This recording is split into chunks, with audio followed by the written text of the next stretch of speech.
അത്ഭുതങ്ങളും അടയാളങ്ങളും വീര്യപ്രവൃത്തികളും ഒക്കെ നടന്നിട്ട് ഒരു ഫുൾ ബൈബിള് ഇല്ലാത്തവരങ്ങ് വാങ്ങണം ആദ്യം തന്നെ. Those who do not have the Bible, you should purchase the Bible of yourself.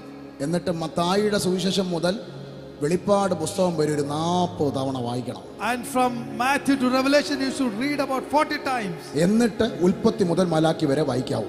Then only you should read from Genesis to Malachi. പുതിയ നിയമത്തിന്റെ അടിസ്ഥാനത്തിലുള്ള വചനം അകത്ത് കയറണം. The base of the New Testament should get inside of you. വചനം അകത്ത് കയറിയാൽ The word comes inside of you. Alert ഇവിടുന്ന് വരും. The alert will come from in your heart.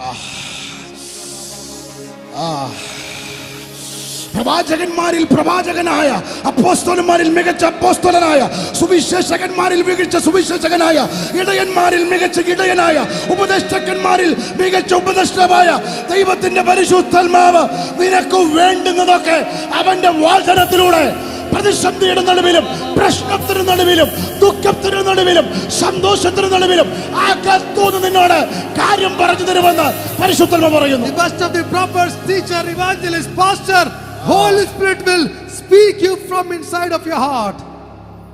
Amen. Amen. എന്റെ ജനം വചനത്തിലേക്ക് തിരിയണം. My people should turn to the word. അത്ഭുതം കണ്ടിട്ട് അത്ഭുതം കാണാതെ വന്നാൽ, അത്ഭുതം കണ്ടിട്ട് മാത്രം നിൽക്കുന്ന ഒരു വ്യക്തിയെ സംബന്ധിച്ച്, വിടുതൽ കണ്ടിട്ട് വിടുതൽ മാത്രം കണ്ടു പറഞ്ഞ ഒരു വ്യക്തിയെ സംബന്ധിച്ച് വിടുതൽ കണ്ണാതി വരുമ്പോൾ പുറകോട്ട് പോകാൻ സാധ്യതയുണ്ട്. എന്നാൽ if you are a territorial commander for the kingdom of God, നീ ദൈവരാജ്യത്തിന് ഒരു കമാൻഡിംഗ് പദവിയുള്ള ഒരു വിളിയുള്ളവനാണെന്ന് ഉറപ്പുണ്ടോ?